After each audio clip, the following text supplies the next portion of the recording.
It really is as simple as giving up needing to be right and deciding that you want to really be in alignment with everything that is right, that is love, that is what you've been asking for.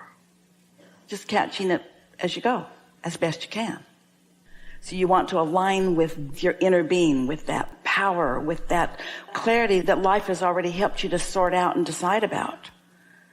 By caring about how you feel enough to try to feel a little better rather than defend where you are.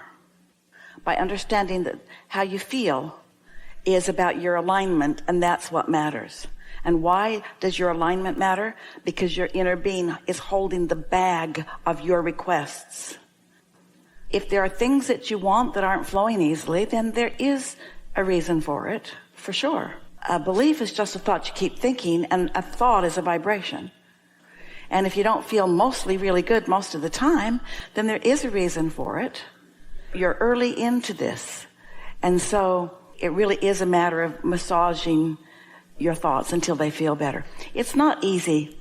We really want to give you all a lot of credit because you're here in a manifested world where you can see and hear and smell and taste and touch this thing that is reality. It is real. It's manifested where all of your physical senses are deciphering it.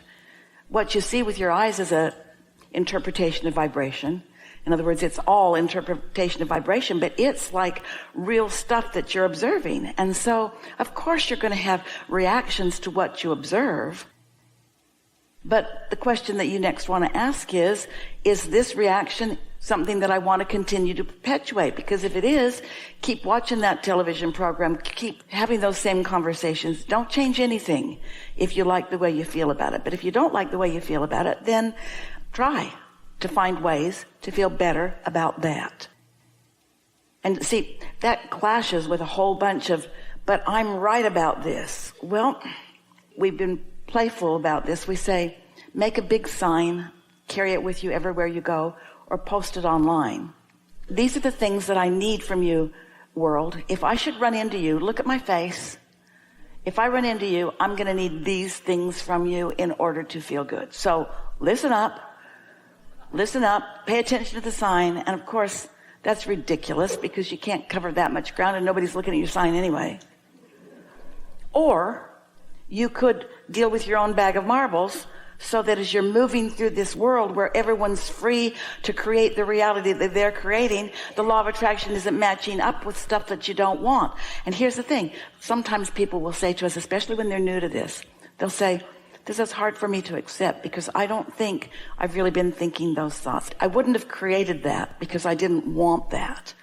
And then we say, we didn't say you wanted it, but we did say you attracted it. You attracted it by giving attention to it. And so it's not easy to give up the noticing, the complaining, the justifying, the defending, the trying to get other people to see your point of view. It's not easy to give it up. But once you start playing with this just a little bit and you notice that we've been telling a story for a long time, and those of you who've been listening to us have heard this, but it's a really good example. Years ago when Esther had more time and was doing telephone consultations, Abraham talking to people on the phone, we were visiting with a woman who was new to the idea of this. She really wanted us to just get out a crystal ball and tell her what was coming. She wasn't really looking for encouragement about what she could do to improve her point of attraction. So she wasn't really a good match to what we teach. But she was determined to get some answers from us. And so finally, toward the end of the 30 minutes, we said to her, well, let's take just a minute and let's talk about blue glass. And she said, why? We said, just stay with us. Let's just focus on blue glass for a little while. Think about all the different textures and colors of blue and depths of color. Some glass is clear, some of it you can't see through at all. Well, she wasn't enjoying the conversation at all, but we hung in there for a little over a minute with her. And then we said, all right, then let's talk about butterflies. Well, she was no happier than over the blue glass, but we described different kinds of butterflies, what they look like, big ones, small ones, for about a minute. And then she's apparently irritated. And we said, one more thing. Let's talk about feathers. Different birds, different kinds of feathers, different colors of feathers. And she wasn't having any of it, but we were wanting to explain that by activating subjects, it activates a point of attraction within you. And then the law of attraction will show you the evidence of that attraction. But she hung up, and Esther doesn't really remember like you're remembering what's happening here. And Jerry wasn't in the room, and so they were in San Diego, in La Jolla, and they went off to have lunch. They parked at the big pink hotel, and the valet parker took their car, and they got out of the car, and Jerry's really hungry, and he's got hold of Esther's hand, and Esther sees a shop and drags Jerry into it. Now, that in and of itself is not unusual. But what was unusual, on the back wall was a wall of blue glass, ceiling to floor, all kinds of blue glass. Well, they weren't interested in it, but it was amazing, and off they went, and they had lunch, and then they walked down to the cove, and there's a big stretch of beautiful lawn before you get to the rocks and to the shoreline. And as they were walking across this big stretch of grass, a flurry of butterflies surrounded them that was so intense that for a little while they just put their heads down and stopped talking to keep from eating butterflies. There were that many butterflies. And then the butterflies passed, and Jerry said, look at that little boy. He's coming to us, to you. And he came running up to Esther and handed her a feather that he'd picked up off the ground. And then it hit Esther that less than 2 hours from those thoughts having been activated in Esther's vibration, and in the woman's too, the law of attraction had managed to bring them all to Esther in such vivid fashion that it was just weird and powerful. And so play games like that. Identify things that you don't have strong resistance about. That was the point of blue glass. Nobody has negative emotion against blue glass. You're not usually pushing against butterflies unless you've eaten too many. Find something and activate it, and then watch what happens next. It's happening to you all the time. If you were making lists of the things that you just softly thought about that you weren't worried about, and then you notice how much it's showing up, detail after detail after detail, the law of attraction is so capable and accurate and responsive to your vibrations on so many levels of your being. And so as you know that and do something deliberate about that, then in time you can ask for whatever you want. You reach the point where it's actually easier to start with something that you don't have at all and attract it than it is to attract something that you've been wanting to attract, that you've been expecting not to attract for a while. You just have to figure out where you are on the sliding scale. How strong is the desire and how strong is the resistance? If the desire is really, really strong, this is a little side note that we're going to give you carefully.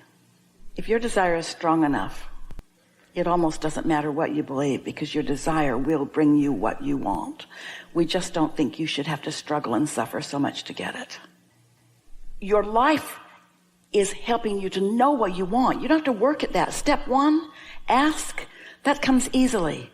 Step 2, source is answering, because your inner being is focused upon what you've asked for with an undivided point of focus. So it's given. It becomes the vibrational seeds of everything that you're asking for instantaneously. Your part is part 3, where you have to find a way to no longer resist what it is, which means by stop taking score of what is, by looking to where you're going rather than to where you are. It's like if you got into your automobile, it's a fortunate thing that your windshield isn't in the floorboard. How'd that be to drive down the road just looking right where you are? It's ridiculous, we know, but that's how a lot of you are living life. You don't look up, you don't look out, you don't look over. You're just looking at what is and looking at what is and talking about what is and complaining about what is and worrying about what is and recreating what is. People say, I thought you said I can't stand still. And we say, you're not standing still. You're just bringing it back again and again and again and again and again. Different places, different faces, different neighbors, different walls, different things that you're worried about, getting bigger and bigger and bigger and bigger because you haven't shifted the way you feel. Got to find a way to shift the way you feel. And so we said earlier to someone, you can't get there from there. And we want to clarify that. We're not talking about you can't get from that place to that place, or from that economic situation to that economic situation, or from that physical diagnosis to that physical diagnosis. We're not saying you can't get from the manifestation to the manifestation. We're saying you can't get to the manifestation that you choose from the emotion that doesn't match it. You've got to find the emotion that matches what you want. It's like the gas gauge on your car. It's showing empty. And you don't put a happy face sticker over it because you can't bear to look at it. You understand it's helpful and you go get some fuel. So it's the same thing. When you feel negative emotion, don't put a happy face sticker over it.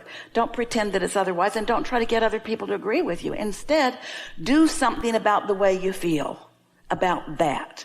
And when the way you feel shifts, you'll let the stuff in that you're asking for, no matter what the subject is. Clear enough? But I struggle with that.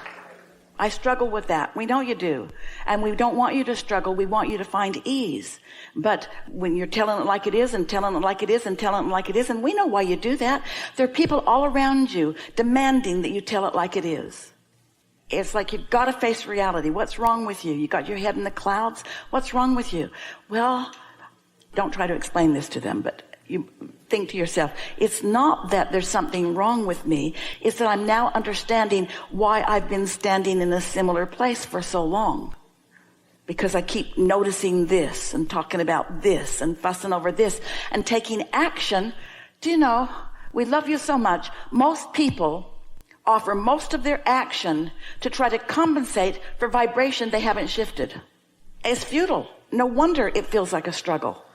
If you haven't shifted the way you feel, there's not enough action in the world to really get it the way you want it to be. Boyfriends come and go and come and go and come and go. Why do they always leave me? Why do they always leave me? Why don't they stay? Well, there's a reason. How come I don't get paid as much as the other people at my job? How come? I'm better at it. I'm more dedicated. I'm more deserving. Why doesn't it change for me? Why doesn't it change for me? Why doesn't it change for me? Why doesn't it change for me? Why doesn't it change for me? You should see your vortex version. It changed every time you complained. It got bigger and bigger and bigger and bigger. And you know why you got ornerier and ornerier and ornerier and ornerier? Because it changed, but you didn't. You got to find ways to let it in. And the clue is you feel relief when you stop pulling against it. So we're not encouraging you to smile more. That's the happy face sticker. Or to use better sounding words. We're asking you to find a way to feel better about it, or don't think about it. Now, you can want all kinds of things. And if you're not thinking in opposition to those things, they'll come. That's why we teach meditation. It's easier. We love you so much. It's easier to teach you to have no thought than to have pure positive thought. Because the law of attraction is dishing back up to you what you usually think about that. Don't you know each other so well to know when I say this to so-and-so, they're going to say this back to me? Don't you just know? You always say that to me. You always say that to me. Well, they always say that to you, but what are you going to do now? Since you know they always say that to you, what are you going to do? We call it getting out ahead of it. Plan for where you're going and plan for what you're going to be doing and get out ahead of it. Get your juices going first.